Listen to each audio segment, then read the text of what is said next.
Innal hamdalillah, sesungguhnya puji-pujian hanyalah milik Allah. Nahmaduhu, kita memujinya, wa nasta'inuhu, dan memohon pertolongan kepadanya, wa nastaghfiruh, dan memohon ampun kepadanya. Wa na'udzu billahi min syururi anfusina, dan juga kita berlindung kepada Allah dari keburukan jiwa-jiwa kita. Wa min sayyiati a'malina, dan juga dari akibat dari perbuatan atau amal-amal buruk yang kita lakukan. May yahdihillahu fala mudhillalah, barang siapa yang Allah berikan dia petunjuk, maka tidak ada yang bisa menyesatkannya. Wa may yudlil fala hadiyalah, dan barang siapa yang Allah biarkan seseorang dalam kesesatan, maka tidak ada yang bisa memberinya petunjuk. Asyhadu an la ilaha illallah wahdahu la syarikalah, wa asyhadu anna Muhammadan abduhu wa rasuluhu, wa ba'd. Qala Allah ta'ala fi kitabihil aziz, Ya ayyuhalladzina amanu taqullaha, wahai orang-orang yang beriman, bertakwalah kalian kepada Allah haqqa tuqatih, dengan sebenar-benarnya atau sebaik-baiknya takwa. Wala tamutunna illa wa antum muslimun, dan janganlah sampai kalian meninggal melainkan dalam beragama Islam yang baik. Dan juga Allah berfirman, Ya ayyuhalladzina amanu taqullaha wa qulu qawlan sadida, wahai orang-orang yang beriman, bertakwalah kalian kepada Allah dan berusahalah berkata dengan perkataan yang benar. Karena dengan berkata yang benar, yuslih lakum a'malakum, Allah akan perbaiki amal-amal kalian, wa yaghfir lakum dzunubakum, dan mengampuni dosa-dosa kalian. Wa may yuti'illaha wa rasulahu faqad faza fawzan 'azima.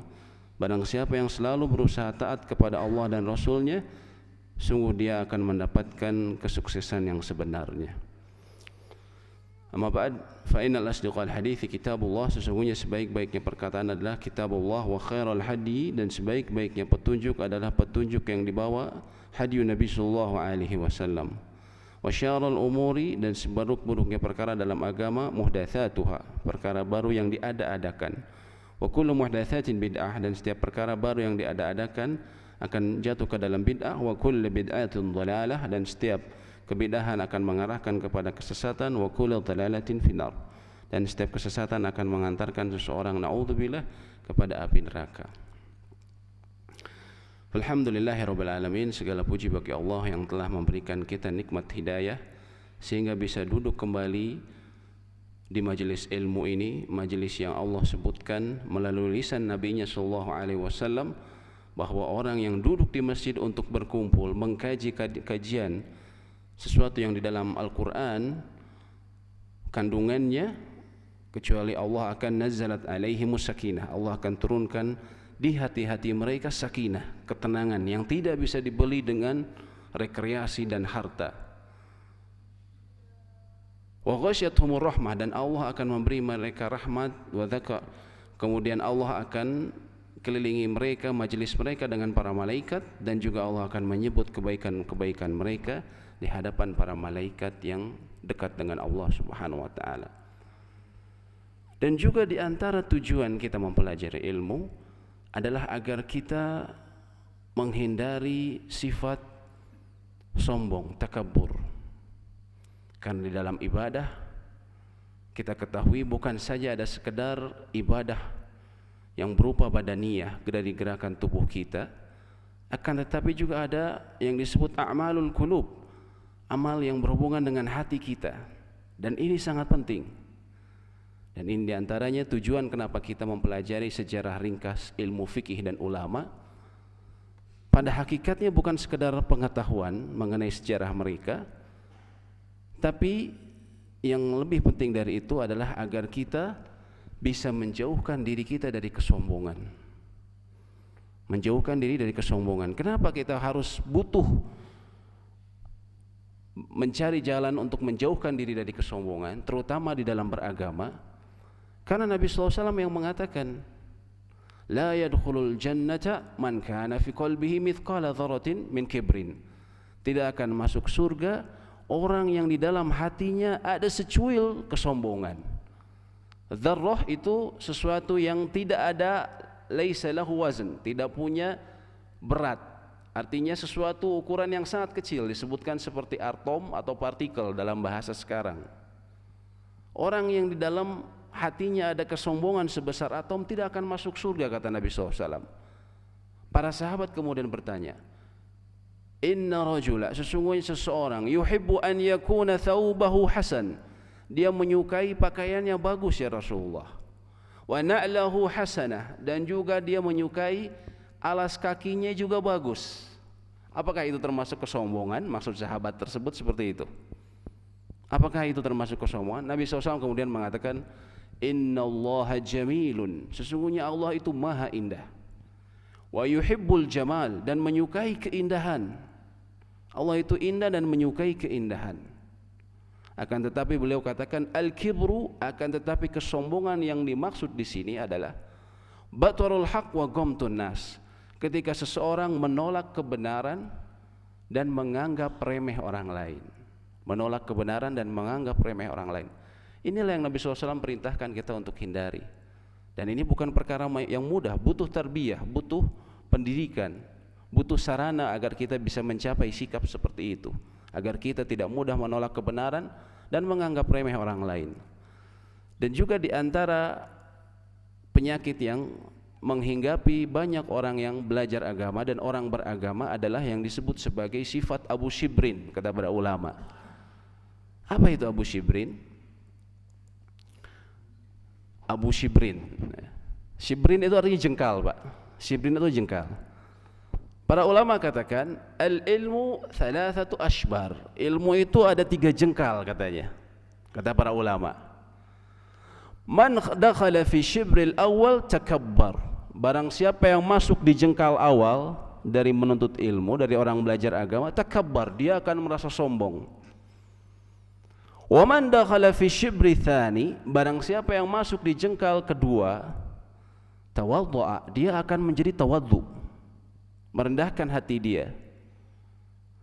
Wa man dakhala fi shibri tsalis, dan ketika seseorang masuk di langkah berikutnya dari belajar agama, alima annahu ma la ya'lam, dia akan mengetahui bahwa dirinya belum mengetahui apa-apa. Subhanallah. Jadi ilmu agama ini semakin dia belajar semakin banyak intens, justru dia akhirnya merasakan, subhanallah, ternyata saya belum mengetahui apa-apa. Adapun orang yang baru pertama, ataupun dia hanya mencukupkan diri pada belajar misalnya satu metode atau satu guru dan tidak mau menerima yang lain, bahaya di sisi dia akan menjadi Abu Shibrin. Para ulama menjelaskan maksudnya Abu Shibrin adalah orang yang baru belajar setahap ilmu, lalu dia tinggalkan tahapan berikutnya karena menyangka dirinya telah berilmu, dan kemudian berfatwa, mendebat, dan menuduh siapapun yang menyelisihinya. Apalagi zaman sekarang ketika informasi mengenai ilmu itu banyak kita dapatkan melalui pesan WA, melalui link YouTube. Kadang kita setelah mengetahui berbagai permasalahan yang disebutkan dan kita baca, tanpa sadar kita merasa telah berilmu, kemudian berani berkomentar, menyebutkan mengenai hukum ini, hukum itu. Oh, ini menurut saya sepertinya begini, ini begini, oh ini nggak benar, begini. Padahal dia baru saja dapat dari sana sini dan baru setahap, dan dia menuduh siapa saja yang menyelisihinya hanya dengan modal sejengkal ilmu yang dimilikinya. Na'udzubillah. Ini yang diperingatkan oleh para ulama dalam adab menuntut ilmu, dan penting kita perhatikan. Oleh karenanya sejarah fikih dan juga para imam ini antara lain sebagai bentuk tarbiyah, sebagai bentuk pendidikan agar kita mengetahui kadar diri kita, agar kita mengetahui bagaimana juhud, usaha besar dan juga keilmuan dan pengakuan para ulama-ulama terdahulu. Di antaranya itu adalah Al-Imam Asy-Syafi'i. Al-Imam Asy-Syafi'i. Al-Imam Asy-Syafi'i, beliau lahir di daerah namanya Al-Athqalan atau daerah Athqalan. Tempat lahirnya juga beratus tahun kemudian Ibnu Hajar Al-Asqalani, daerah Goza, yaitu di Palestina, Pak. Beliau lahir dari keturunan Quraisy, suku Arab yang di antara suku Arab yang paling mulia. Beliau lahir dan tumbuh sebagai anak yatim. Lalu kemudian beliau dibawa ke daerah Hijaz. Hijaz itu antara Mekah Madinah, itu daerah Hijaz disebutnya. Kemudian beliau dibawa pula akhirnya ke Mekah oleh ibunya. agar dia tidak lupa akan nasab kaumnya yang mulia, agar dia tahu memang leluhurnya ini berasal dari Quraisy. Muhammad bin Idris Asy-Syafi'i Al-Quraisy. Beliau bertemu nasabnya dengan Rasulullah SAW di Abdul Manaf, di kakek buyutnya Nabi SAW. Beliau bertemu nasabnya, dan beliau wafat tahun 204 Hijriah, 820 Masehi. Jadi usianya sekitar 54 tahun. 54 tahun.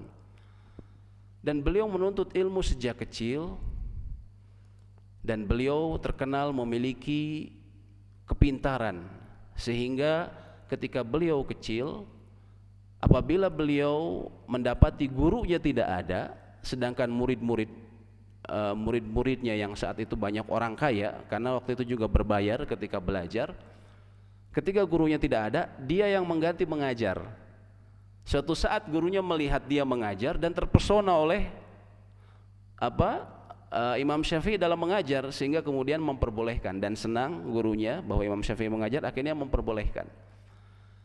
Dan ibunya bersusah payah untuk membayar upah bagi gurunya saat itu, karena seorang janda. Dan di antara saking bentuk miskinnya Imam Syafi'i, beliau dulu untuk menulis catatan dari pelajaran yang dia peroleh, beliau mengambil tulang-tulang, dia ambil bekas tulang sapi, tulang unta dan apa, lalu beliau tulis di atasnya pakai semacam sesuatu yang tajam, beliau tulis di tulang tersebut. Bila sudah banyak, kata Imam Syafi'i, lalu aku kumpulkan pada sebuah wadah yang besar. Jadi yang lain sudah mulai pakai lembaran-lembaran semacam dari daun kurma yang bisa menjadi semacam kertas pada saat itu tahun 600-an 700-an Masehi. Akan tetapi Imam Syafi'i memakai tulang karena beliau tidak mampu membeli bahan-bahan tadi. Bagaimana silsilah keilmuan beliau?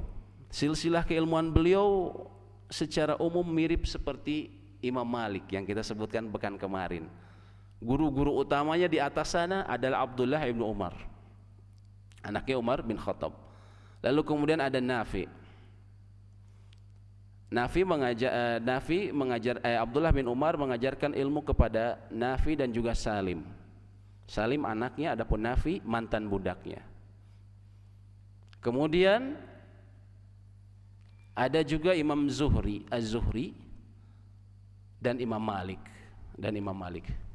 Ini semua ya, jadi urutannya dari sini Abdullah bin Umar ke Nafi dan juga Salim. Kemudian dari sini ada yang mengambil ke Zuhri, dan Imam Malik gurunya yang langsung adalah Zuhri, dan juga beliau mengambil ilmu dari Nafi dan Salim. Jadi beliau tidak langsung ketemu Abdullah bin Umar karena Abdullah bin Umar sudah wafat, tapi beliau ketemu sama Az-Zuhri, Salim dan Nafi. Yang kemarin kita sebutkan, orang-orang ini Imam Malik, kemudian Nafi, Abdullah bin Umar, di dalam hadis Bukhari merupakan hadis yang paling sahih. Apabila ada hadis diriwayatkan oleh Imam Malik, yang Imam Malik mendengar dari Nafi, Nafi mendengar dari Abdullah bin Umar, itu kata Imam Bukhari adalah hadis yang paling sahih. Bayangkan, Bukhari ini kitab paling sahih, yang paling sahihnya lagi adalah jalur-jalur hadis yang diriwayatkan oleh Imam Malik, Nafi dan Abdullah bin Umar. Kemudian dari Malik, Imam Syafi'i mengambil ilmu. Dan juga beliau selain dari Imam Malik, beliau mengambil ilmu dari Muhammad bin Hasan Asy-Syaibani, muridnya Abu Hanifah. Jadi beliau mengumpulkan dua macam bentuk keilmuan, dua macam madrasah yang masing-masing memiliki corak dalam pengajaran ilmu agama, yaitu dari Imam Malik yang merupakan ahlu athar, yang memiliki banyak hadis-hadis dari kota Madinah, dan juga Muhammad bin Hasan Asy-Syaibani, muridnya Abu Hanifah yang dia berasal dari Kufah di Irak, yang dia mengajarkan banyak menggunakan kias, bagaimana kemudian berijtihad ya. Jadi beliau mengumpulkan dua ini. Kemudian bicara mengenai ibadah dan ketakwaan beliau. Salah seorang ulama, Rabi bin Sulaiman, mengatakan, nah ini sangat terkenal, kita sering dengar kalau bulan Ramadan. Beliau dikatakan, kana Syafi' kana Syafi'i yakhtimul Qur'ana fi syahri Ramadan 60 khitmah. Imam Syafi'i itu kalau bulan Ramadan beliau menghatamkan Al-Qur'an sebanyak 60 kali. Sebanyak 60 kali. Jadi sehari 2 kali, Pak. Sehari 2 kali khatam. Nah, kalau mau coba jalan Imam Syafi'i silakan. Dan beliau membagi malamnya, kata Rabi', menjadi 3, yaitu katanya thuluth, 3/3 untuk menulis, 1/3 untuk sholat, dan 1/3 untuk tidur. Rabi' mengatakan ini karena beliau muridnya dan pernah tidur, pernah menginap di rumahnya Syafi'i. Jadi beliau itu menghabiskan malamnya 1/3 menulis, 1/3 untuk sholat, 1/3 untuk tidur. Kemudian di antara keilmuan dan kecerdasan Al-Imam Syafi'i, pertama adalah beliau hafal Quran sejak usia 7 tahun.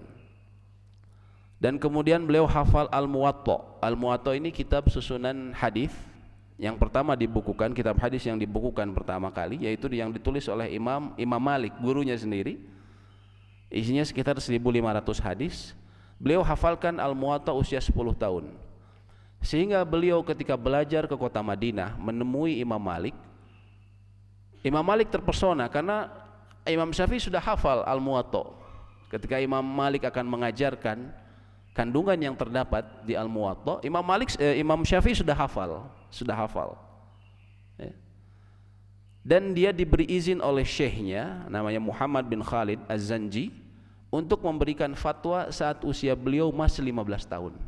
Subhanallah, usia 15 tahun udah bisa ngasih fatwa, Pak. Dikasih izin sama gurunya lagi. Itu mengenai keilmuannya. Lalu kemudian mengenai bahasa Arab, ya. Karena Al-Quran ini tidak mungkin dan As-Sunnah kita mempelajarinya lebih dalam tanpa pemahaman bahasa Arab. Imam Syafi'i disebutkan beliau mempelajari bahasa Arab dan budayanya selama 20 tahun khusus. Artinya di sela-sela kesibukannya lain dia mempelajari juga 20 tahun untuk bahasa Arab khusus.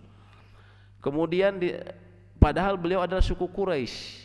Suku Quraisy ini, Pak, di bangsa Arab dia adalah afsahul lisanan, orang Arab yang paling fasih lisannya. Artinya secara tata bahasa dia yang paling bagus, orang-orang Quraisy. Akan tetapi Imam Syafi'i tetap mempelajari ilmu selama 20 tahun bahasa Arab. Tujuannya apa? Agar memudahkanku dalam memahami fikih. Nah, ini bayangkan kalibernya Imam Syafi'i. Artinya kalau kita mau membandingkan, misalnya ada orang misalnya sekarang mengaku jago bahasa Arab dan segala macam, lalu kemudian dia, ya mohon maaf, misalnya melecehkan Imam Syafi'i dan segala macam, Anda bisa apa bahasa Arabnya dibandingkan Imam Syafi'i?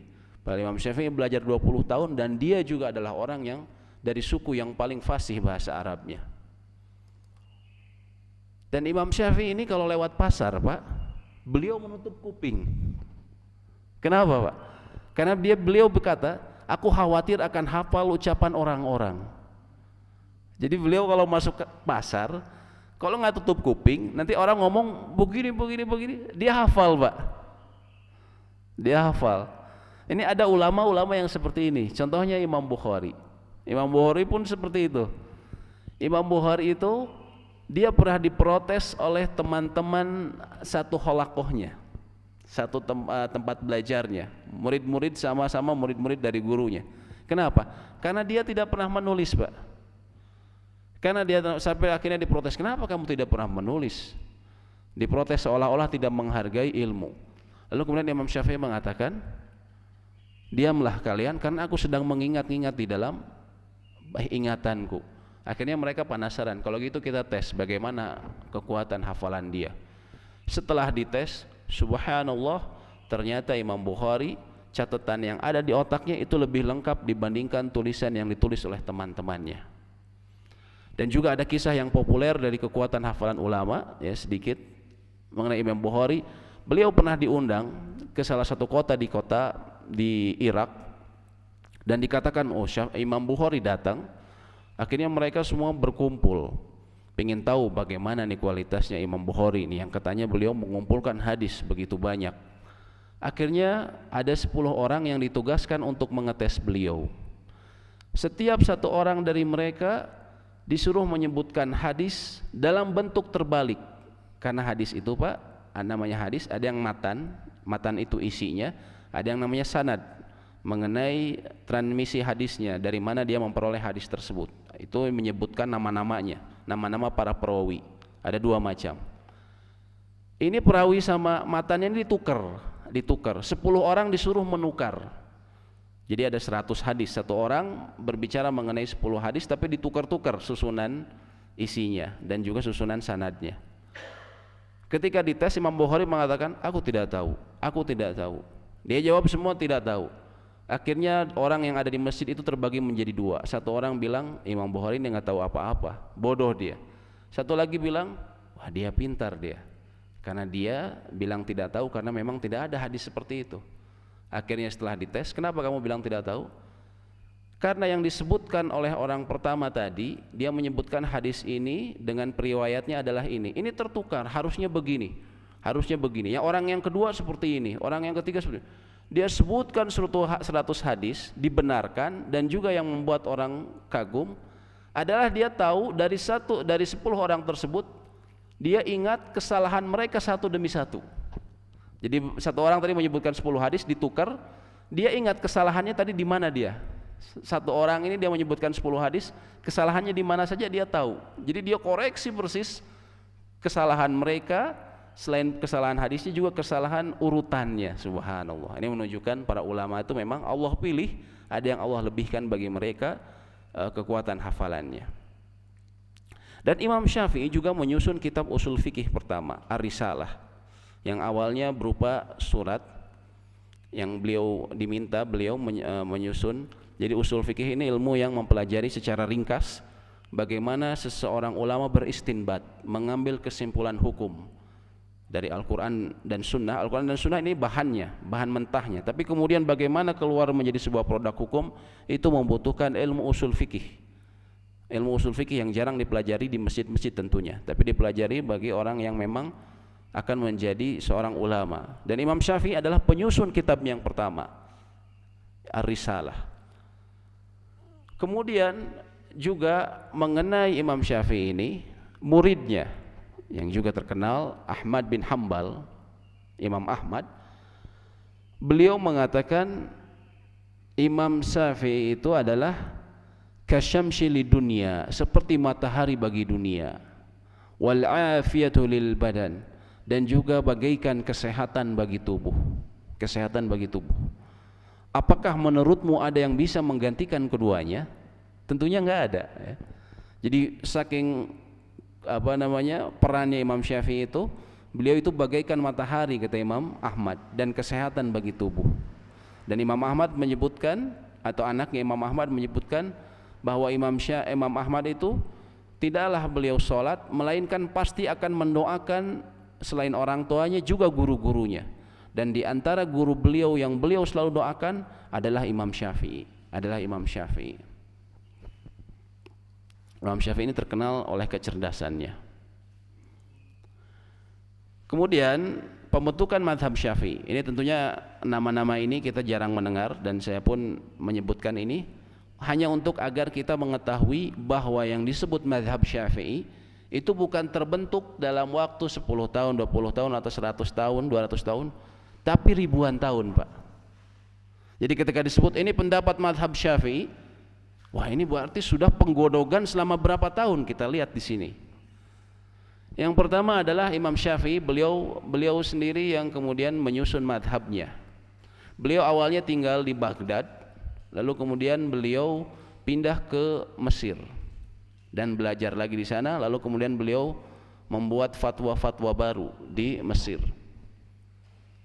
Beliau menyusun, ada yang mengatakan muridnya yang menyusun kitab ini yang terkenal juga, Ar-Risalah tadi. Dan juga murid-muridnya juga menulis kitab-kitab yang hasil ringkasan dari apa yang mereka pelajari dari Imam Syafi'i. Itu di abad pertama dari Imam Syafi'i. Kemudian di abad-abad berikutnya mulai ada kitab yang disusun oleh ulama-ulama yang mengikuti mazhabnya Imam Syafi'i. Nah, ini kita sebutkan. Di antara yang terkenal adalah Imam Al-Ghazali. Kita sering dengar nama Imam Al-Ghazali. Beliau sering bicara mengenai penyucian jiwa, tazkiyatun nafs, namun beliau juga mempunyai kitab yang usul fikih Al-Mustashfa yang menjadi salah satu rujukan utama usul fikih berbagai madhab. Jadi dalam Islam ini kadang para ulama tidak fanatik pada madhab mereka. Di antara bentuk tidak fanatiknya, mereka mengambil kitab usul fikih Al-Mustashfa yang dibuat oleh Imam Ghazali di madhab lain, contohnya di madhab Imam Ahmad. Dan kemudian ada fase kemapanan. Ini antara lain ditulis oleh mereka menyusun kitab-kitab Imam Syafi'i, yaitu yang disebut antara lain yang menulisnya adalah Imam Rafi'i, ya, Imam Rafi'i. Makanya di Indonesia banyak orang namanya Rafi'i, ya, Rafi'i, karena itu nama imamnya dari mazhab Syafi'i. Dan juga yang sangat terkenal Imam Nawawi. Imam Nawawi beliau adalah pengikut mazhab Syafi'i. Beliau menulis Minhajut Thalibin. Beliau hidup tahun 676 atau sekitar 1200, Pak, tahun 1200 Masehi. Dan ada fase kedua yang ditulis oleh Ibnu Hajar Al-Haytami dan Ar-Romli. Indonesia juga banyak namanya orang Romli, Pak. Romli ini nama ulama besar dari Syafi'iyah tahun 1000 Hijriyah. Berarti sekitar tahun 1600-an, Pak, 1600. Ini diantara ulama-ulama yang membentuk mazhab Syafi'i. Jadi bayangkan mazhab Imam Syafi'i ini digodoknya, Pak, selama ribuan tahun. Sama seperti mazhab Abu Hanifah dan juga mazhab Imam Malik, itu digodoknya, terjadi pembentukan mazhab mereka. Itu bukan perkara yang cuman sebentar, ribuan tahun, bayangkan, ribuan tahun. Selain juga yang terkenal di mazhab Imam Syafi'i adalah Ibnu Hajar Al-Asqalani yang beliau menulis kitab yang sangat fenomenal, Fathul Bari, penjelasan dari kitab Imam Bukhari, mungkin bapak-bapak sering dengar. Dan juga beliau juga menulis Bulughul Maram. Beliau itu mazhabnya Imam Syafi'i, Ibnu Hajar. Di mana saja penyebaran mazhab Imam Syafi'i di dunia Islam, nah ini antara lain, Pak, yang berwarna biru. Nah, ini tentunya kita, Pak, Indonesia ini secara umum, ya. Artinya kalau secara khusus tentunya di Indonesia tidak semua orang mengaku bermadhab Syafi'i, tapi secara umum, secara tradisi kita bermadhab Syafi'i. Kemudian juga di Mesir, di beberapa daerah Mesir, kemudian di beberapa daerah dari Afrika Timur, ya. Juga di daerah atas ini di Syam. Ini loh, nggak muncul, ya. Nah ini daerah Syam ini, Pak. Daerah semacam Suriah itu banyak mazhab Syafi'i, mazhab Suriah, ya. Kemudian juga di Yaman, ini Yaman ini ada yang Syiah, Huti, ya, tapi banyaknya dalam Yaman daerah barat ini adalah orang-orang bermazhab Syafi'i, ya. Makanya kenapa juga antara lain Indonesia banyak yang misalnya Hadromi, ya, ada ustadz-ustadz ataupun yang mungkin awalnya dulu Habib Hadromi ini artinya keturunan Hadramaut, Pak. Hadramaut itu salah satu provinsi di Yaman. Itu mereka bawa mazhab Syafi'iyah karena memang secara tradisi mereka dahulu mazhab Syafi'iyah. Nah, jadi ini juga bisa menjelaskan kenapa mungkin kita banyak mazhab Syafi'i, karena banyak yang dulu yang mengajarkan Islam berasal dari sini. Mereka menyeberang sampai sini, sampai Indonesia, Pak, ya. Sampai Indonesia. Ya, Indonesia secara umum, ya. Walaupun kita bilang tadi di perkotaan tidak semua orang misalnya bermazhab Syafi'i, ya.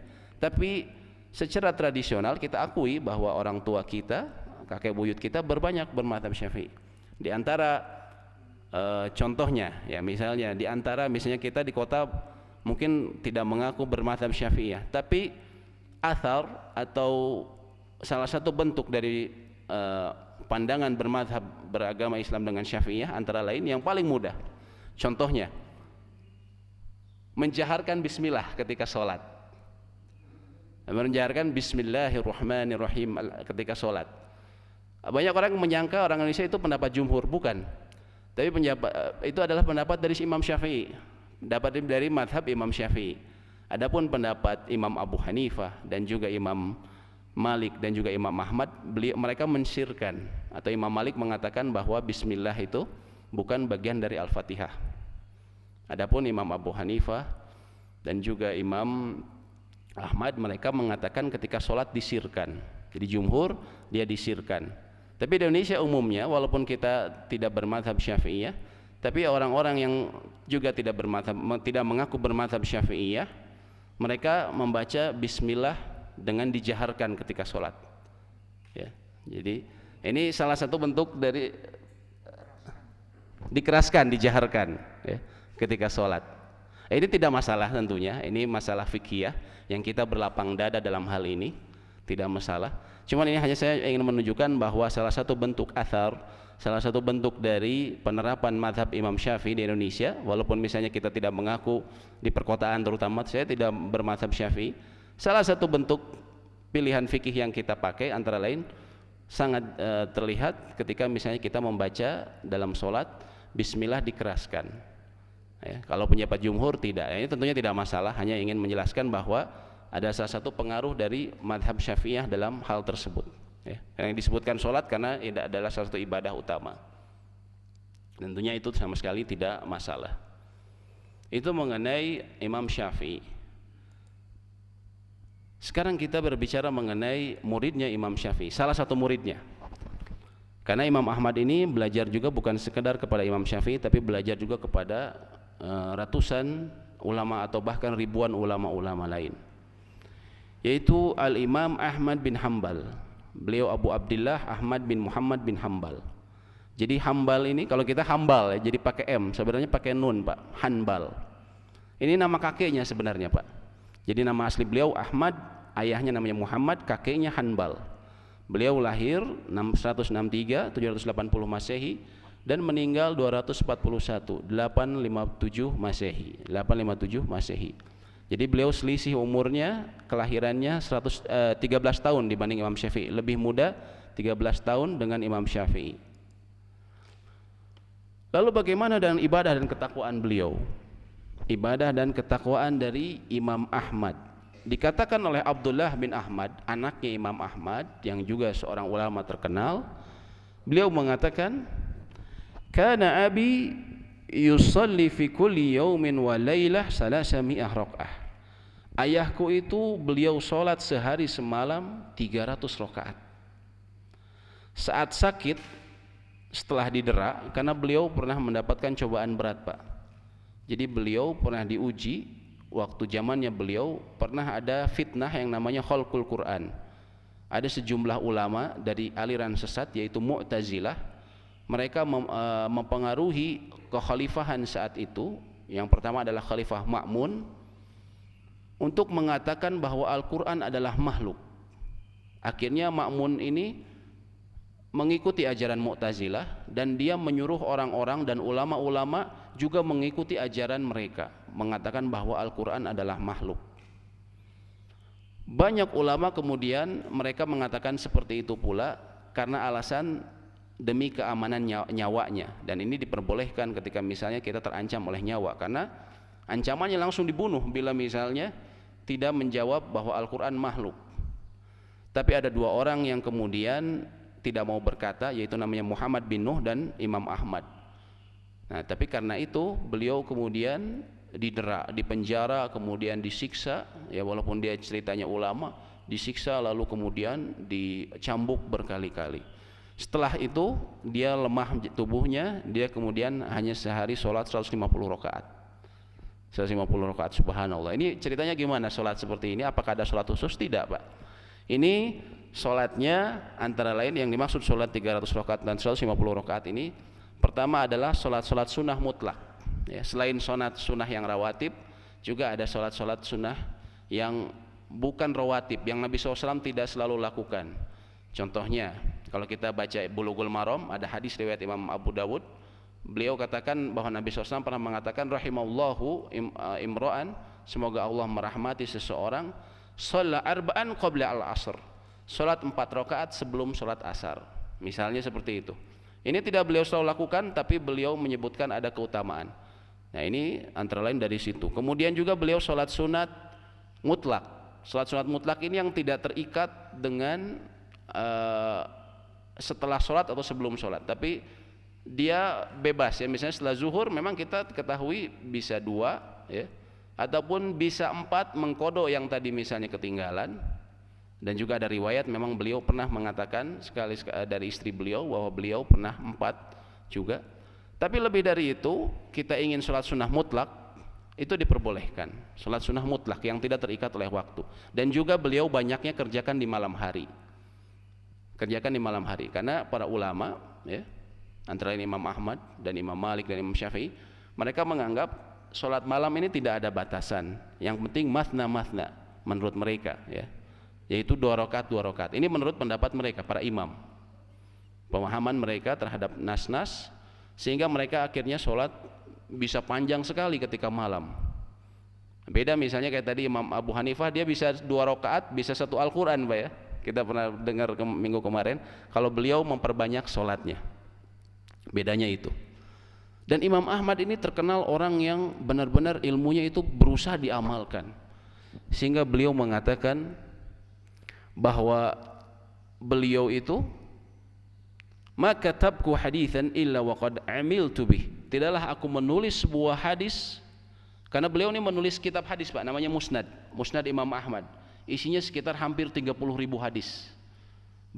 Beliau menulis tahun 700-an, Pak, bayangkan, belum ada laptop, belum ada komputer.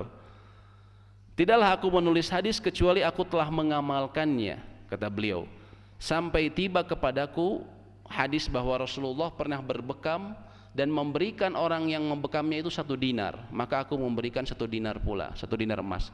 1 dinar emas ini mahal, Pak, jutaan sekarang. Kalau kita beli di ini koin emas tuh 1 dinar tuh mahal, jutaan, Pak.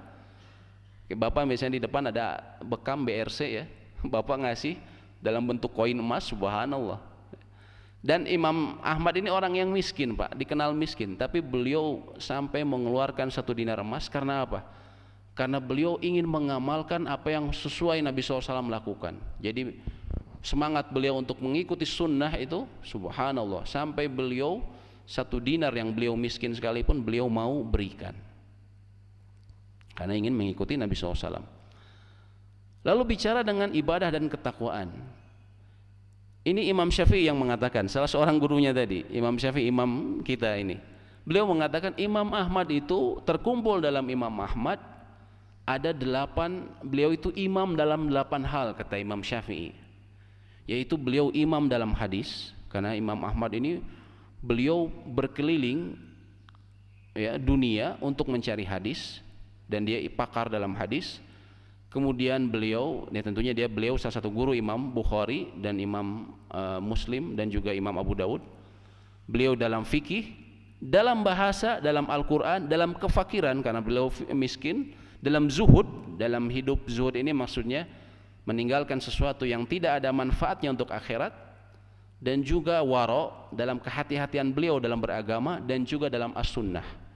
Jadi kata Imam Syafi'i, yang ngasih omongan ini Imam Syafi'i, Pak, bukan sembarang orang. Imam Ahmad itu katanya 8 memiliki beliau memimpin dalam 8 hal yang tadi disebutkan. Keilmuan dan kecerdasannya dikatakan oleh anaknya Abdullah bin Ahmad. Abu Zur'ah, salah seorang ulama yang hidup pada zaman Ahmad bin Hanbal, qala li, pernah berkata kepadaku, kata anaknya Abdullah bin Ahmad, abuka, ayahmu, yahfadhu alfin hadith, ayahmu itu, wahai Abdullah, beliau menghafal 1000 hadis. 1000 hadis ini istilah orang dahulu, maksudnya apa? 1 juta hadis. 1 juta hadis hafal, Pak. Ditanyakan, dari mana kamu mengetahuinya? Kemudian dia mengatakan, aku pernah bertanya kepadanya mengenai hadis-hadis, lalu aku mengambil hadis-hadis darinya. Setelah dihitung, katanya, dicatat dari semua hafalan dia, dari hafalan Imam Ahmad, itu ada sekitar 1 juta hadis. Subhanallah, bayangkan, Pak, ada orang saat ini hafal 1 juta? Tidak ada, Pak, ya, sama sekali tidak ada 1 juta hadis. Tapi beliau menulis dalam kitabnya, kitab Al-Musnad, hadisnya itu hanya sekitar 20 ribuan, ada yang bilang sampai 30 ribuan. Jadi tidak semua beliau tuliskan dalam kitabnya.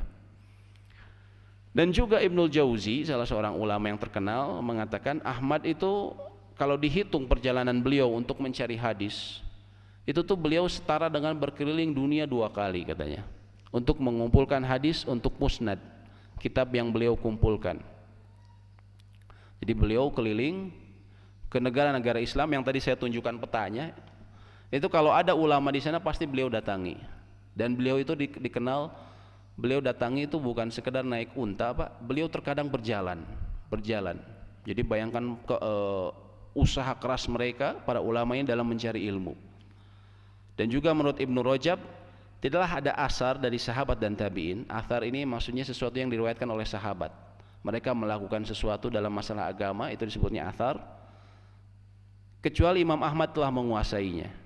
Jadi beliau selain mengumpulkan hadis, beliau juga mengumpulkan riwayat-riwayat yang menyebutkan mengenai apa yang dilakukan sahabat, misalnya dalam masalah zakat fitrah misalnya. Bagaimana dulu sahabat memahami hadis-hadis mengenai zakat fitrah, bagaimana kemudian mereka mempraktekannya. Beliau tahu, beliau cari informasinya. Mengenai sahabat dalam begini, beliau tahu. Jadi beliau bukan sekedar hadisnya, tapi beliau bertanya juga, mencari juga bagaimana dahulu prakteknya, bukan sekedar teori, tapi bagaimana generasi terbaik yaitu sahabat mempraktekannya. Dan Imam Syafi'i juga mengatakan, aku keluar dari Baghdad, ya, tempatnya Saddam Hussein rahimahullah, zaman dahulu, aku keluar dari Baghdad, lalu tidaklah aku meninggalkan seseorang di sana yang lebih afdol, lebih berilmu, lebih faqih, lebih memahami fikih, lebih bertakwa dibandingkan Ahmad bin Hanbal. Ini kata Imam Syafi'i. Jadi tidak ada di Baghdad menurut beliau orang yang lebih afdol, lebih berilmu, lebih faqih, lebih bertakwa dibandingkan Ahmad bin Hanbal, kata Imam Syafi'i. Karena Imam Syafi'i dulu tinggalnya di Baghdad lalu pindah ke Mesir, Pak. Pindah ke Mesir. Nah, ini silsilah gurunya, Pak. Ini menarik, Pak. Dari sini kita bisa tahu bagaimana mereka bisa bertemu. Jadi para ulama ini ternyata mereka saling memiliki hubungan, ya. Pertama kita dapatkan bahwa ini mulai dari Rasulullah SAW. Ilmu ini, ilmu fikih kita ketahui berasal dari Rasulullah SAW. Kita sebutkan antara lain disebarkan kepada murid-muridnya atau para sahabat. Namun yang paling menonjol dan kemudian memiliki madrasah sendiri atau memiliki pengajian khusus adalah 3 orang ini. Kita telah sebutkan Abdullah bin Mas'ud, Abdullah bin Abbas, dan Abdullah bin Umar. Ini di Madinah, Abdullah bin Umar di Madinah, Abdullah bin Abbas di Mekah, Abdullah bin Mas'ud di Irak. Ini murid-muridnya, ya. Adapun silsilah Imam Ahmad antara lain gini tadi, Imam Malik, Imam Syafi'i, dan Imam Ahmad. Dan Imam Ahmad ini sama Imam Syafi'i bukan sekedar guru dan murid, tapi mereka saling berbagi faidah. Imam Syafi'i pun mengambil hadis dari Imam Ahmad, ya, sehingga mereka saling memberikan, mereka saling belajar, ya. Kemudian Imam Syafi'i tadi juga belajar dari Sufyan bin Uyainah dari madrasah Mekah. Begitu juga Imam Ahmad, beliau salah satu gurunya adalah Sufyan bin Uyainah dari madrasah Mekah, ya. Kemudian Imam Ahmad juga belajar dari Muhammad Asy-Syaibani, sama juga seperti terutama Imam Syafi'i ini, ya, maaf, Imam Syafi'i belajar dari Muhammad Asy-Syaibani. Dari Imam Ahmad ini di antara muridnya yang terkenal adalah Imam Bukhari, Imam Muslim, dan juga Imam Abu Daud Asy-Sijistani. Imam Syafi'i ini karena memang beliau banyak mengumpulkan hadis sehingga murid-muridnya banyak ahli hadis. Nah, ini pembentukan mazhabnya, ini sekilas saja, cuman hanya saya ingin sebutkan bahwa seperti juga mazhab-mazhab yang lain, ini pembentukannya tidak sebentar, Pak, ribuan tahun. Penggodokan mereka menjadi mazhab itu ribuan tahun. Dari 820, ya. Kemudian pengembangan tahun 1500 Masehi dan fase kemapanan disebutnya. Di antara ulama yang terkenal adalah, jadi Imam Ahmad ini tidak beda dengan Imam Syafi'i yang kemudian beliau seolah membukukan kitab fikihnya sendiri. Kalau Imam Ahmad tidak, tapi murid-muridnya itu membuat pertanyaan kepada beliau dan mengumpulkan fatwa-fatwa beliau sehingga menjadi kitab-kitab pembentuk mazhab. Di antara yang menulis fatwa beliau adalah Imam Abu Daud Asy-Sijistani, penyusun kitab Sunan Abu Daud. Itu adalah murid beliau. Jadi para ulama menyebutkan salah satu faidah kita ini mengetahui ini, bahkan sekelas Abu Daud yang beliau memiliki kitab hadis sendiri, Pak, beliau tidak mencukupkan bahwa saya hanya mengambil langsung dari Al-Quran dan Sunnah, tapi beliau tahu bahwa saya membutuhkan pemahaman fikih mengenai apa yang disebutkan dalam hadis ini, apa yang disebutkan oleh Al-Quran ini, apa makna yang terkandung di dalamnya, terutama mengenai hukum misalnya. Sehingga beliau dalam hal ini beliau mengakui kekurangan beliau, sehingga beliau mengambil dari Imam Ahmad, Imam Abu Dawud. Padahal beliau punya kitab hadis sendiri, Pak. Ya. Ini maksudnya jadi pelajaran, karena banyak orang yang kemudian mengambil dari Al-Quran dan hadis, tapi lucunya dengan pemahamannya dia, karena saya langsung nih baca Al-Quran hadis nih hadisnya, dia langsung ijtihad dia. Padahal sekelas Abu Dawud saja beliau membutuhkan bagaimana pemahaman yang benar dalam memahami sebuah hadis, memahami Al-Quran. Antara lain beliau kemudian mengikuti madhabnya Imam Ahmad. Beliau mengikuti bagaimana Imam Ahmad antara lain memahami hadis-hadis tersebut, karena beliau merasa bahwa Imam Ahmad, kalau bahasa Sunda, lebih masagi dalam ilmu. Masagi, Pak, ya, betul ya. Juga ada ulama namanya Ibnu Qudamah, ini terkenal sekali. Beliau menyusun kitab Al-Bughni, buku perbandingan madhab yang dianggap sebagai karya magnum opus dalam fikih. Jadi karya fenomenal dalam fikih. Ini Al-Mughni ini sangat terkenal. Kemudian juga ada yang sering kita dengar, Syekhul Islam Ibnu Taimiyah.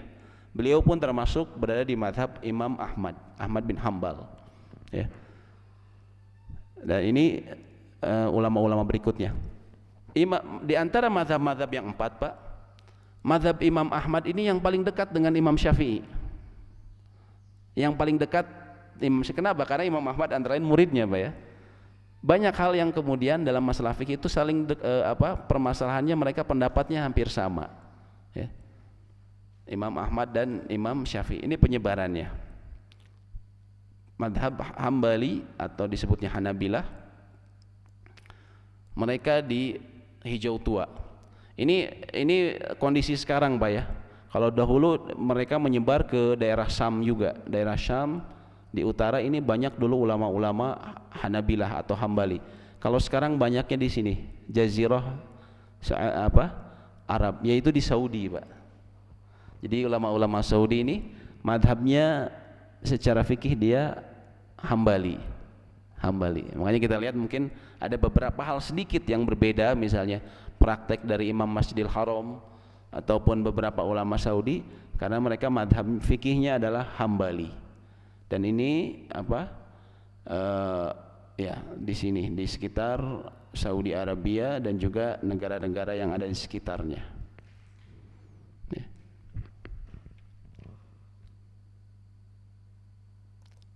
Ya. Lalu sedikit mengenai madhab. Bolehkah kita bermadhab, ya, cerita aja. Yang pertama kita ketahui dulu apa yang disepakati oleh para ulama dalam masalah mazhab ini. Yang pertama mereka sepakat bahwa tidak boleh ada fanatisme. Mereka mencela, semua ulama mencela fanatisme. Yang dicela dari bermazhab itu apabila kemudian menimbulkan sifat ta'assub, yaitu memberikan loyalitas hanya kepada mereka yang berada di mazhabnya dan memusuhi pengikut mazhab lain. Dan memang pernah terjadi dalam sejarah Islam, ada semacam, ya, misalnya antar mazhab ini kemudian sampai ada tindakan berlebihan, sampai dikatakan ada pertanyaan, kalau orang yang mazhabnya Hanafiyah contohnya di Turki itu tidak bisa menikah dengan mazhabnya Syafi'iyah. Ini hanya oknum saja, tapi para ulama mengatakan hanya oknum, hanya sedikit. Tapi pelajaran yang bisa kita ambil, untuk sekelas mazhab saja yang dibentuk selama ribuan tahun dengan ulama-ulama besar yang diakui dari berbagai bidang, dalam bidang bahasa, fikih, dalam bidang hadis, itu tidak, mereka semua mencela mengenai ta'assub fanatisme. Lalu bagaimana dengan kita misalnya yang ta'assub di Indonesia misalnya dengan pesantren, dengan kiai ataupun dengan organisasi. Dan itu terlihat ada banyak orang yang kemudian fanatik benar-benar sama pesantrennya ataupun kiainya ataupun organisasinya, sampai tidak mau hanya memberikan loyalitas itu hanya ada yang kelompoknya saja. Kalau dari Ustadz ini dari kelompok ini, nggak mau saya dengar. Kenapa? Bukan kelompok saya, bukan dari satu pesantren saya, atau bukan dari satu organisasi saya misalnya, langsung menolak. Ini fanatisme. Padahal ukuran madrasah atau ukuran pesantren, ukuran kiai atau organisasi Indonesia itu belum apa-apanya dibandingkan madhab. Mazhab udah ribuan tahun yang membentuk para ulama-ulama yang diakui oleh dunia Islam, dari mazhab lain diakui. Dan juga mereka memiliki pakar keilmuan yang luar biasa.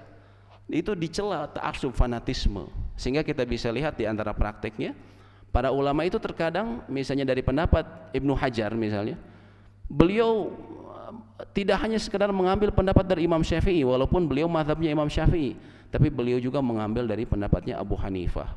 Begitu pula Ibnu Taimiyah, beliau kadang melihat beberapa hal itu pendapatnya Imam Ahmad tidak kuat dalam hal ini, kemudian beliau mengambil dari imam yang lain. Mereka menghilangkan fanatisme,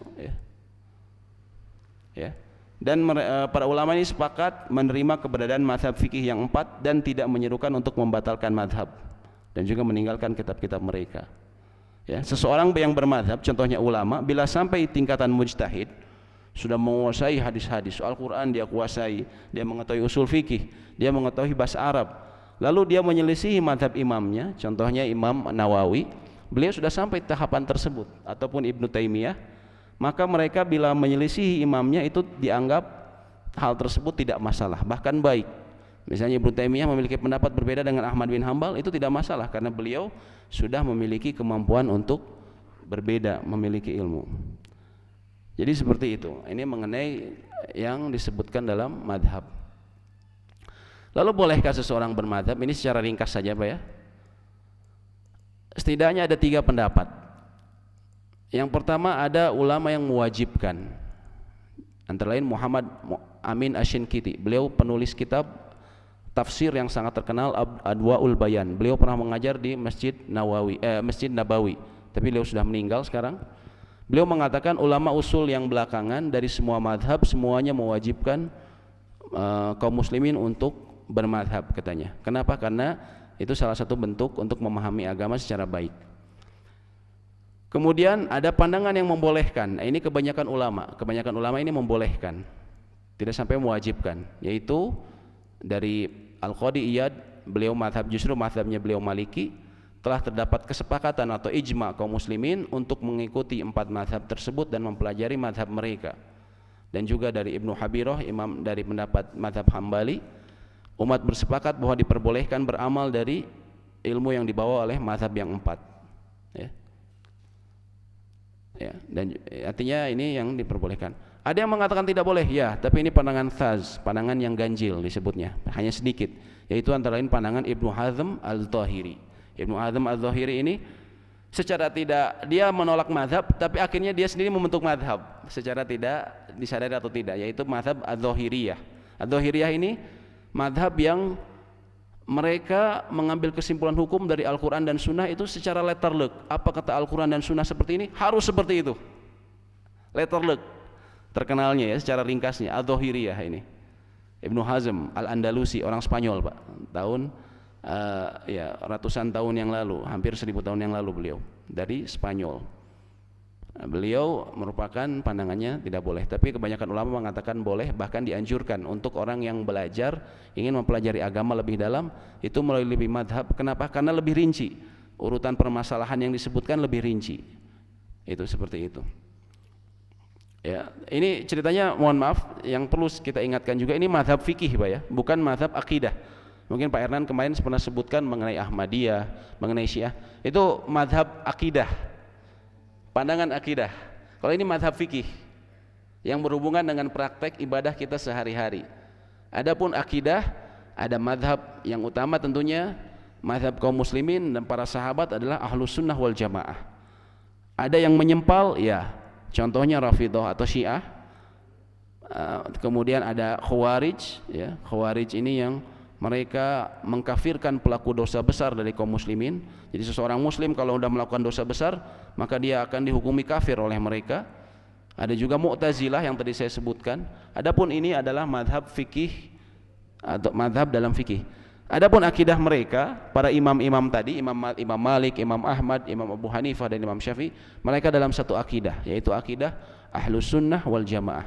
Akidah yang dipegang oleh para sahabat, tabi'in dan juga tabi'ut tabi'in. Mereka berpegang teguh pada akidah tersebut. Adapun akidah, adapun fikih memang banyak perbedaan.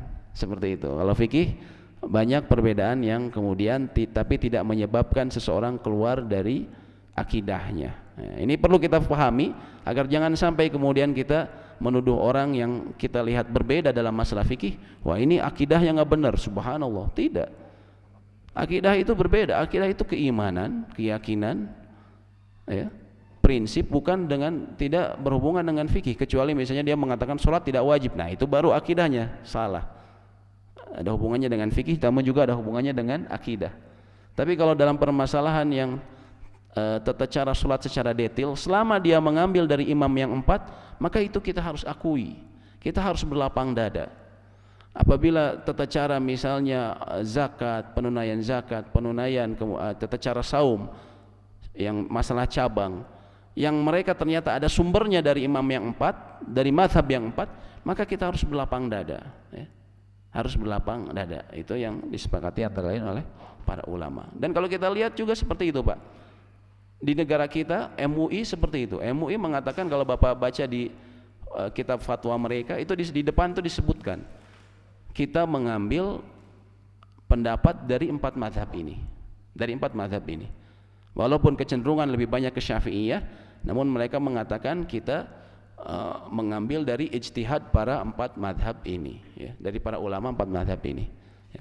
Ini penjelasan ringkas mengenai tadi biografi Imam Syafi'i dan Imam Ahmad, dan juga mengenai pendapat ringkas mengenai bagaimana masalah bermadhab. Demikian yang bisa kami sampaikan, semoga memberikan manfaat. Apabila ada diskusi, pertanyaan ataupun koreksi, kami persilahkan. Ya, mangga Pak.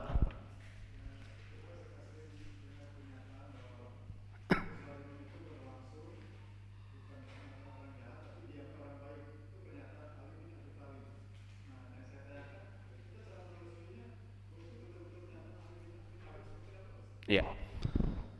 Jadi bagaimana para ulama dahulu misalnya menelusuri perkataan, apakah benar ini perkataan Rasulullah atau perkataan para sahabat, athar misalnya. Itu mereka, ini keistimewaan salah satu ilmu Islam, yaitu ada ilmu riwayat. Yaitu siapa yang meriwayatkan perkataan tersebut. Jadi hadis ini kan seperti gini, Pak.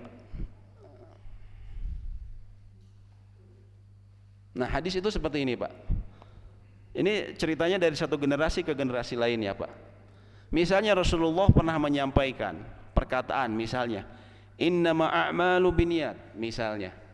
Itu nanti ada perawinya. Perawinya ini orang-orangnya. Siapa yang menyebutkan hadis ini? Misalnya Imam Bukhari, ya, Imam Bukhari pernah mendapatkan sebuah hadis. Beliau sebutkan, siapa saya mendapatkan hadis dari siapa? Dari Imam Ahmad. Ini perawinya. Terus dia akan nanya, Imam Ahmad itu akan menyebutkan, saya mendengarkan hadis tersebut dari siapa? Dari Imam Syafi'i misalnya, Pak, ya, misalnya. Imam Syafi'i terus kemudian menyebutkan dari siapa? Dari Imam Malik. Imam Malik kemudian menyebutkan, saya mendengarkan dari Zuhri. Kemudian misalnya, atau beliau menyebutkan, saya mendengarkan dari Nafi. Nafi mendengarkan dari siapa? Dari Abdullah ibnu Umar. Abdullah ibnu Umar mendengarkan dari siapa? Dari Rasulullah. Makanya kita dapatkan dalam hadis misalnya an Ahmad, an Syafi'i, wa an Malik misalnya, atau haddatsana, pernah berbicara kepadaku Malik misalnya. Apakah cukup sampai situ? Tidak, Pak. Tapi nanti diteliti. Misalnya Imam Bukhari tadi saya mendengar dari Imam Ahmad. Beliau teliti bagaimana kualitas Imam Ahmad dari keilmuan dan keagamaan beliau. Kemudian misalnya di atasnya ada Imam Syafi'i. Beliau teliti juga Imam Syafi'i itu seperti apa? Kualitas agama dan juga kualitas keilmuan beliau. Dari atas lagi Imam Malik. Imam Malik, semua itu diteliti. Dari mana dia bisa tahu keadaan orang-orang yang ada sebelumnya? Ini kan beda zaman, Pak, ya, beda zaman. Nah, ini subhanallah, Allah menjaga Islam. Antara lain karena para ulama-ulama terdahulu juga selain meriwayatkan hadis, beliau juga menulis, disebutnya kutubu rijal, kitab-kitab yang berisi mengenai biografi para perawi hadis.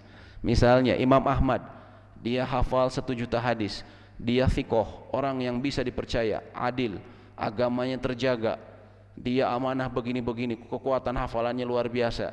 Itu ada catatannya, Pak. Nah, Imam Bukhari tinggal ngecek saja, Imam Ahmad ini bagaimana? Oh, beliau begini.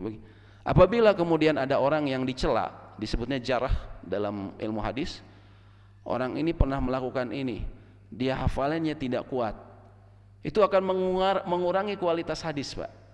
Atau misalnya tadi ada pendapat Ali bin Abi Thalib, ini yang menceritakan ini orangnya dikenal sebagai pendusta, itu bisa menyebabkan hadis menjadi kalau hadis bisa menjadi hadisnya dhaif, ya, hadisnya dhaif. Contohnya Imam Bukhari itu pernah mau mengambil hadis dari seseorang, tapi ketika beliau datang, orang ini pernah menipu binatangnya. Jadi dia ingin untanya ya suruh datang, Pak, terus dia membawa kayak semacam bingkisan, digini-gini, Pak, supaya untanya datang. Terus Imam Bukhari nanya, apakah kamu memang memberinya makanan? Tidak, aku hanya ingin supaya dia datang kepadaku. Kata Imam Bukhari, aku tidak akan mengambil hadis dari orang yang menipu binatangnya.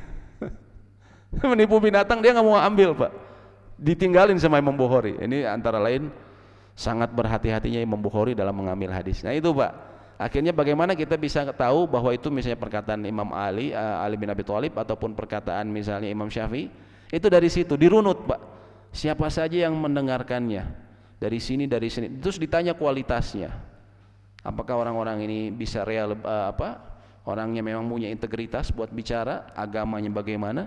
Apabila memenuhi syarat-syarat tersebut, maka diambil bahwa ini memang benar dari Nabi Muhammad SAW ataupun misalnya athar dari Imam Ali. Seperti itu, Pak. Iya, kita sudah jadi. Ada statement yang barusan itu. Yang pernah dengar itu saya itu mengenai Allahu alam, kalau yang seperti itu harus dicek, Pak, ya. Harus dicek, terutama di zaman WhatsApp seperti ini. Jangankan perkataan Ali bin Abi Thalib, perkataan Nabi kita Nabi Muhammad SAW itu sering dipalsukan. Dibilang ini kata Nabi SAW, barang siapa yang menyebarkan akan datangnya hari atau bulan Rajab, maka dia akan terbebas dari api neraka. Sering dapat itu, Pak. Itu padahal hadis palsu, Pak, ya. Nah, padahal Nabi SAW bilang, man kadzdzaba alayya muta'ammidan, barang siapa yang berdusta atas namaku secara sengaja, falyatabawwa maq'adahu minan nar, maka bersiap-siap menduduki tempatnya di neraka. Itu aja Nabi Muhammad SAW dipalsukan, apalagi Ali bin Abi Thalib. Adapun Ali bin Abi Thalib, begitu. Jadi itu harus dicek, walaupun kandungannya bisa jadi benar, namun perlu dicek apakah memang itu perkataan Ali bin Abi Thalib atau tidak. Begitu, Pak. Wallahu taala alam. Ya. Silakan, Pak.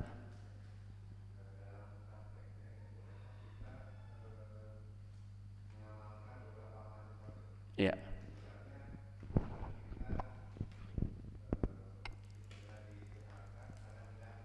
Ya. Ya. Sebenarnya nanti akan dibahas juga, bolehkah kita seperti itu. Namun ringkasnya, seseorang itu ya, kalau dalam belajar, memang kalau dalam tahapan kita belajar, memang baiknya kita menyusuri satu madhab dalam belajar. Namun karena ada prakteknya, terutama di Indonesia, Pak, ya, khususnya di Bandung, kita menerima berbagai banyak pendapat, ya. Bukan sekadar, contohnya, bukan sekadar Syafi'iyah saja. Kita di kota ini ada pendapat misalnya ustadz-ustadz yang dari Saudi, ya, itu banyak yang awal-awalnya dahulu itu madhabnya terpengaruh sama Imam Ahmad, karena memang guru-guru kami dahulu misalnya memang dari Saudi, orang-orang Saudi, mereka secara ini Imam Ahmad. Nah, itu kemudian secara prakteknya tentunya yang pertama harus berdasarkan ilmu, jadi bukan sekedar mengikuti saja tapi harus ada ilmunya. Dan yang kedua, ya, adapun seorang disebutnya masyarakat umum, sebenarnya dia bisa langsung mengikuti salah satu mazhab saja, ikuti saja. Karena itu sudah semacam hasil olahan para ulama. Tadi kita bilang sampai 1000 tahun, Pak, ya. Adapun kalau dia misalnya mengikuti pendapat lain, boleh dengan alasan tidak boleh dengan niat tatabur rukhas. Tatabur rukhas ini artinya mengikuti keringanan-keringanannya saja. Saya mau ngambil pendapat ini dalam Imam Ahmad, kenapa? Lebih enak. Saya mau ngambil ini dari Imam Malik, lebih enak. Itu nggak boleh, Pak.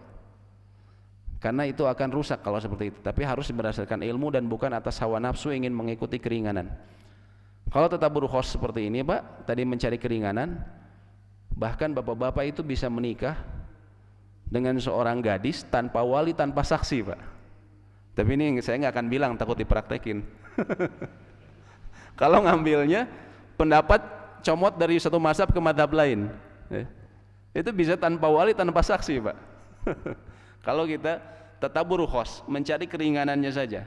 Karena ada nanti mazhab yang mengatakan misalnya apabila wanita rosyidah yang sudah dia mapan itu tidak perlu pakai wali, itu ada pendapat yang mengatakan seperti itu. Nanti ada yang mengenai saksi itu ternyata dalam satu mazhab dia adalah kelengkapan tapi bukan syarat utama ya. Nah, hal seperti itu tidak boleh tatabbur khos. Kita mencari keringanan, tapi kita apabila kita misalnya mau milih pendapat lain, itu karena ilmu. Kita melihat dalam hal ini pendapat yang disampaikan ulama yang memilih pendapat tersebut lebih kuat. Nah, itu wallahu taala alam, itu diperbolehkan. Seperti itu, Pak. Wallahu taala alam. Ya. Ya, baik, Pak.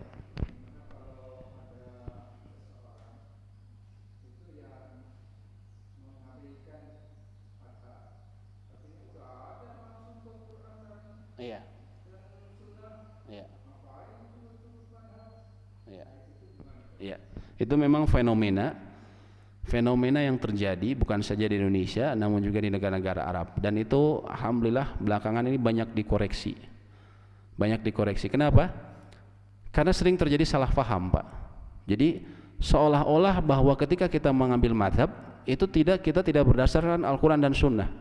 Misalnya ketika seseorang belajar fikih Asy-Syafi'i misalnya, di Indonesia yang populer antara lain pakai kitab misalnya Matan Abi Suja ya, mungkin Bapak waktu di pesantren pernah belajar Matan Abi Suja. Itu kan isinya hanya misalnya rukun sholat ada segini, ataupun air yang diperbolehkan untuk dipakai bersuci ada 7, disebutkan ini, tapi tidak disebutkan dalilnya.